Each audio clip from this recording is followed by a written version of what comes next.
Welcome back to the TCL podcast here on Spotify and YouTube. I do have a Patreon that you can join for early access for episodes scheduled to come out. I also have a merch shop merch shop for your true crime merch. For any updates on my channel or podcast, you can find me on Twitter, Instagram, and Facebook. With that being said, let's dive into today's episode. If you go back to my Valentine's Day mini-series, you will see where I talked about Carrie Stayner. For this episode, I'm not going to be talking about how he became a serial killer.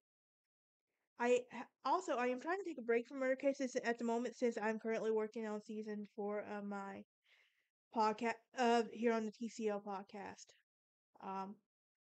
But Steven Steiner's child abduction occurred near the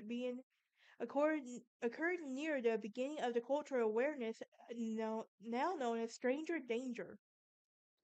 And it was not until the 1970s and 80s that American parents were beginning to educate themselves on the prospect of strangers abducting their children in public spaces. Stephen was abducted while walking home from school in his hometown of Merced, California, by two men, Ervin Murphy and Kenneth Parnell. After these men convinced Stephen to go to their white Buick he had driven to a remote cabin where he was held captive, when he begged to go home, Parnell managed to convince Stephen's parents had given him up willingly because they had already too many children to parent. Stephen entered puberty while in captivity, and Parnell began searching for the younger boys to adopt. Eventually, Parnell abducted a 5-year-old boy named Timothy White in an attempt to spare White the distress he had experienced due to his own kidnapping. Stephen and White escaped while Parnell was working, and the pair ended up in a police station where they explained to investigators what had happened. The case was the groundwork for California legislation that would allow the courts to sentence child molesters to consecutive prison terms under similar circumstances. Stayner was only 7 when he was abducted walking home from school by Kenneth Parnell. So, yeah. Okay, that was a summary. Now I'm gonna jump into the details of this case for those of you that already haven't clicked out yet. But Stayner was only 7 when he was abducted from this case, and his captor, Kenneth Parnell, who held the boy for years, told his new name was Dennis, and the two brothers of the Stayner family are both famous. Both were tied to the wonder of Yosemite National Park. Both also knew unspeakable horror. Stephen Stayner captured the heart of the nation when he helped another child escape from a pedophile. After enduring years of abuse and not wanting to see the child experience the same fate, Carrie Stayner will forever be known as for marrying Yosemite's reputation for a peaceful retreat with his brutal murders for 4 innocent women. The Stayner family, made up of the 2 brothers, their 3 sisters, and their parents, Kay and Delbert, lived in a secluded farming town in Merced, California, surrounded by almond groves and peach orchards. In the shadow of Yosemite National Park, they call Merced the gateway to Yosemite. Carrie looked out for Stephen, according to Carrie Steiner's former classmate, Jack Bunghart, who was that he loved his brother, hung out with him, played with him. Martin Purdy, also a friend of the brothers, remembered Carrie as a nice guy. He was kind, he was patient. he, the days were, he, he was also just kind of a quiet guy. Our days would be just get off our bikes in the morning, go to the park, hang out with our friends and skateboard. Now, The boys were still in elementary school when a man named Kenneth Parnell entered the picture. Parnell worked at Yosemite Lodge, located about 2 hours from the Stayner home. He befriended a co-worker named Ervin Murphy to assist him in a vile act that would shake the family forever. It was a sleety and wintry day. Sean Flynn, a journalist, would write for both Stayner brothers for Esquire. He would also go on to write that he and Ervin Murphy got into Ken's big white Buick and drove into Merced.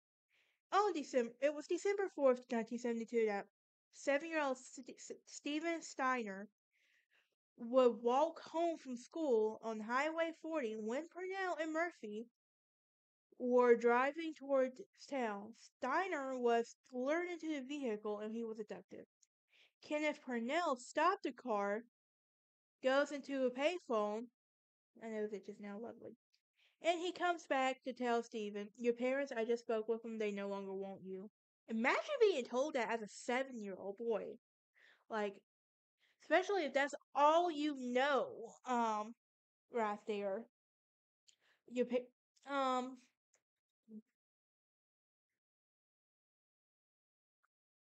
yeah. So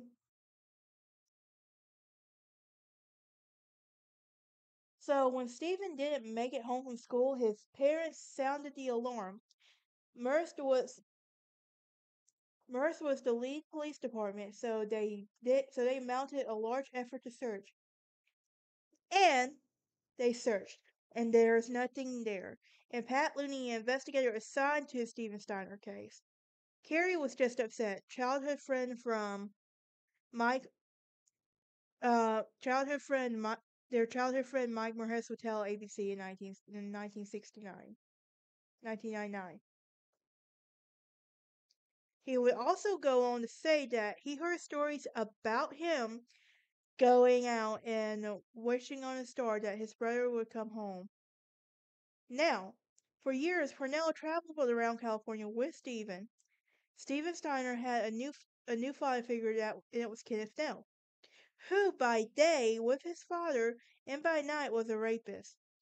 Um, Stephen was told his new name was Dennis Parnell and was enrolled in school.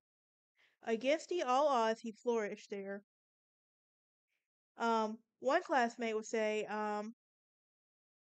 he had a great personality. Um, and she knew him as Dennis. You could see that he wanted to play and be with kids and be normal. While Stephen was a freshman at Mendocino High School, around 300 miles south of the South, his older brother Kerry was an upperclassman at Merced High School. They were there was a pall over Kerry because he was the kid who had his brother kidnapped.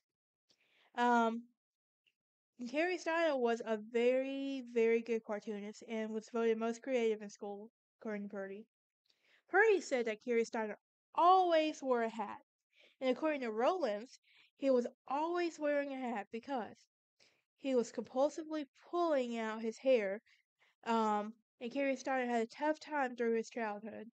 I can't imagine, like, your brother being kidnapped at a young age like that, and everything, and that's your only brother, you're surrounded mostly a house mostly by women. But Carrie Steiner also exhibited some behaviors that made others uncomfortable, including, as he later admitted, exposing himself to his sister's friend.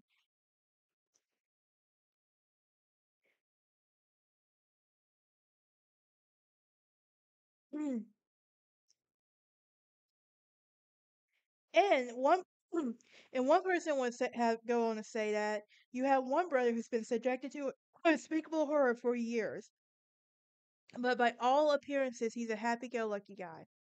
Jovial kid with a girlfriend. You have the other brother who's left at home, no interest in girls, but interest in people, and it was just that he was a loner. He was a bit of a creepy loner. And at some point, Parnell and Stephen realized that Stephen was growing up and that he was no longer going to be controlled by Parnell.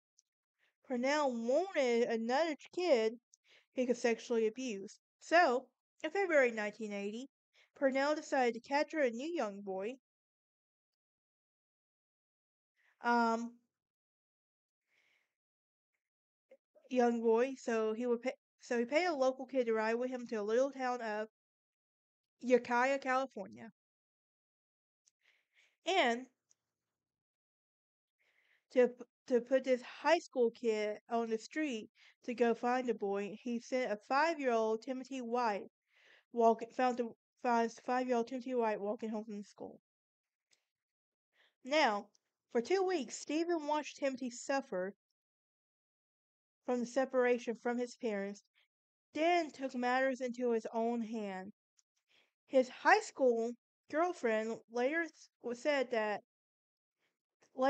told her what happened. He literally said, "I was not going to let that child go through what I already been through. And if I don't take care of it now, it's going to get worse." So on March 1st, 1980, Stephen waited until Parnell was at work and then fled with Timothy. And the two would hitchhike to Ukiah, California.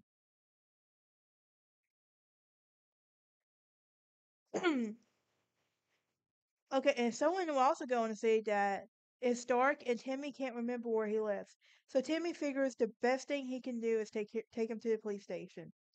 Not only was Stephen able to explain to the police what happened to him and Timothy, he was also able to tell them his real name was Stephen, not Dennis.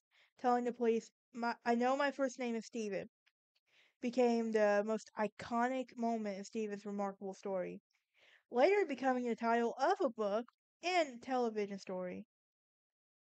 I wonder if I've seen this before. I have to look it up now. Stephen was a national hero and he returns to Merced triumphant. Within days, he's on Good Morning America. In, in March 1980, he would tell Good Morning. He would share with the former host David Hartman that how it felt great to be home. He also said that he told his parents didn't change that much, but his brothers and sisters they changed a lot, and he didn't even recognize any of them. So at a press conference outside the Stayner house, everyone was smiling and there was a lot of jubilation, but if you look in the background, there was something worth noting, and it was Carrie in a baseball cap, not smiling at all. Carrie, as the older brother, had a very strange relationship with his younger brother. Stephen, who was getting all the attention, and who was a completely different person. The brothers, 4 years apart, shared a room, but didn't get along, according to Rowan. Stephen didn't understand the rules, and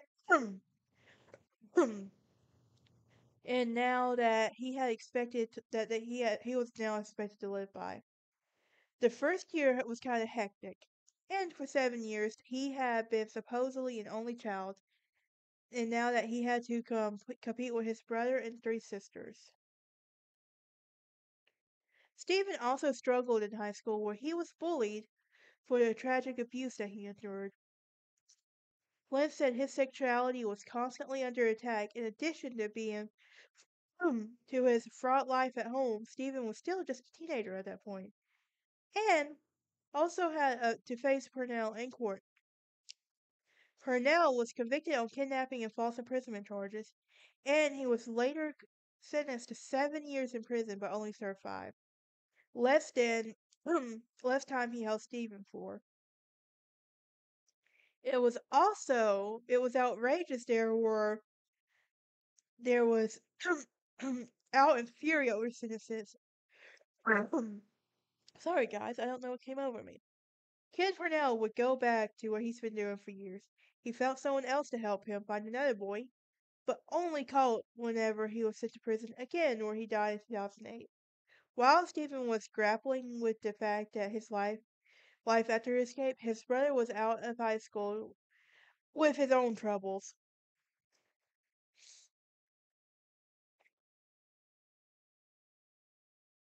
Someone would go and say he thinks Carrie at the high school seemed a little bit lost, in that he didn't know what he was going, where he was going. He was known to take refuge in nearby Yosemite where he would drive by and get lost in nature.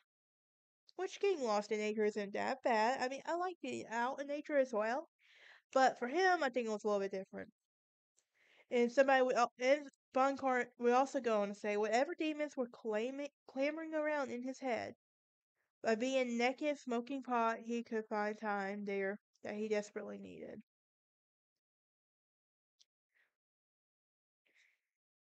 Now, Stephen Steiner's fame was short-lived. He grew up, he got married, had two kids. He was very proud of who he was. Um, he was just a very well-rounded, a person that had gone through what he had gone through. Tragically, Stephen Steiner was kidnapped in 1989 motorcycle accident at the age of 24. Shortly after Stephen's death, an uncle with whom Carrie was very close with shot and killed him. Shot and killed in a home they shared. Um, by this point, Carrie Steiner was suffering. Flynn said that Steiner had a couple of nervous breakdowns, and one of them was fairly violent. Now, he stated he also Mark Manchase would also state that he started that he felt like jumping in a truck, driving it to a shop, and killing the boss, and killing everybody in the office, and then torching the place on fire. He would also say, that's when I told him you need to go to see a doctor, Carrie, but instead of seeking mental health treatment, he ended up taking a refuge in Yosemite. In 1997, Steiner got a job as a handyman at Cedar Lodge, 7 miles from the gate of the national park. Working at Cedar Lodge gave Carrie access to his beloved Yosemite.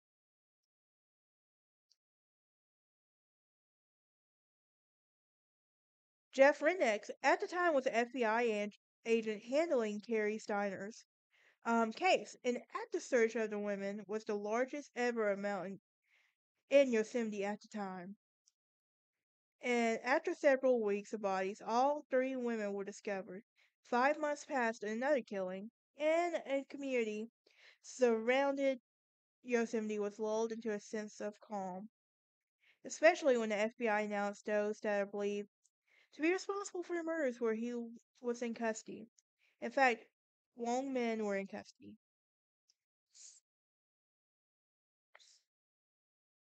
So, on July 21st, 1999, when Joey Armstrong, a 26-year-old naturalist at Yosemite who taught children about the nature report, something instantly changed with him.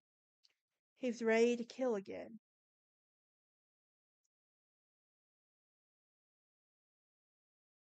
So FBI agents called out with Steiner at a nudist colony where he had fled after Armstrong's murder.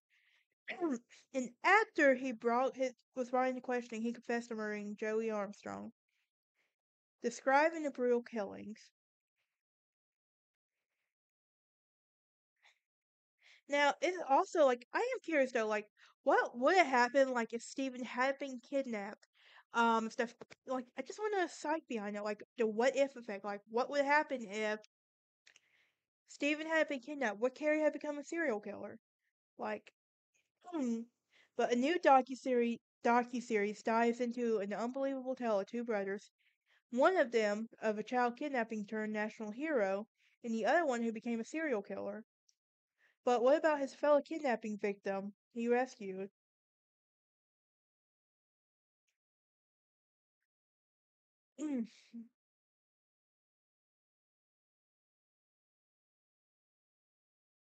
It was at this point that Steiner decided to escape with White when they returned. He fled on foot, a journey that thrusted to. So, and while captivated audiences focused mostly on the Steiner family, and how Stevensburg Carey grew up to be a serial killer, White's life had changed forever from the ordeal. Following his rescue, White went on to bravely testify at the kidnapper's trial, where he was just 6. He went on to have 2 children with his wife Dina. He became a sheriff deputy in Newhall in Los Angeles in 2005. He worked as a sheriff for 5 years until his life was cut tragically short in April of 2010, when White died of pulmonary embolism at the age of 35. He died in his home, according to the obituary, and which features him in a sheriff's uniform. But yeah. Alright, guys, that's it for today's episode. I will see y'all next time, and y'all have a great day.